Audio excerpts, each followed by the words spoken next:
I'm Jennifer Hoff. And I'm Dan Tilkin. Well, firefighters, and they're staying very busy. They're trying to jump on anything before it grows into a big wildfire. Breaking news where there's 60,000 acres that have burned in Warm Springs. Yes, but there is good news there for people. The smoke is starting to clear and Highway 26 is open again. Our Cor Harlan is live at Canita Resort with the very latest now. Cor? Well, Jennifer and Dan, Canita opened at noon today in wake of the reduced fire danger here. Fire managers I spoke with just a few minutes ago tell me that this fire is pushing north out into an uninhabited, unpopulated area there and will likely burn itself out into some of the natural terrain there. As you said, the smoke has cleared here and the fire danger is gone, but that's not to say a lot of people had a very anxious weekend the last 2 days. For as far as the eye can see in some places, the landscape is blackened by fire. More than 60,000 acres of Warm Springs Indian Reservation burned.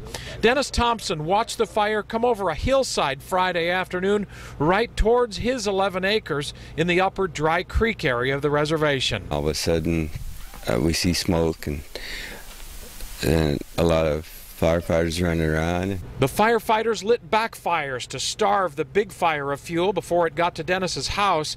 He's got grandkids here and disabled family members, and keeping them all safe, he says, in such unsafe surroundings has made for a pretty nerve-wracking weekend. Fuels here are continuous.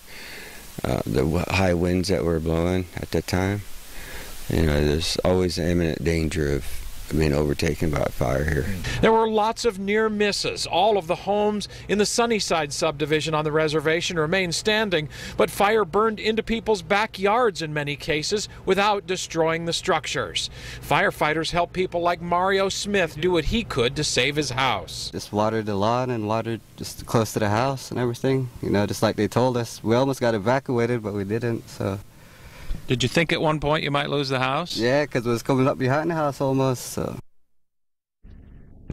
Well, a lot of people I spoke with today actually had that same sentiment there. They came close to losing the house but didn't. You're looking at a live picture now. This is the golf course at Canita, and I can tell you we've been here about a couple hours now. I've only seen 2 people here. A lot of people canceled reservations, canceled plans here. The road is clear coming up here from Highway 26 in wake of, in light of the reduced fire danger that we have. But some good news to report finally from here in Warm Springs. Shut down a lot of things here for the last several days, but life appears to be returning to normal here. Jennifer and Dan? Cor, you've been out there covering this now for several days. I'm particularly interested in the air quality. Have you noticed a difference in that? Well, it's quite a bit better now than it has been at any time in the last 2 or 3 days. There was a time here, I have plenty of hillsides. Show me some of the hillsides here. Robert Dingwall, the photographer here. Pan around here, you can actually see the horizon. You can see the tops of the hills now. That has not been the case for several days. So the air quality is improving quite a little bit here. And the wind, I'm told by the fire managers here just a couple of minutes ago, is blowing most of this smoke to the north and out of this area, Jennifer. Okay, good to know. Thank you for that update. Good to know the resort is back open at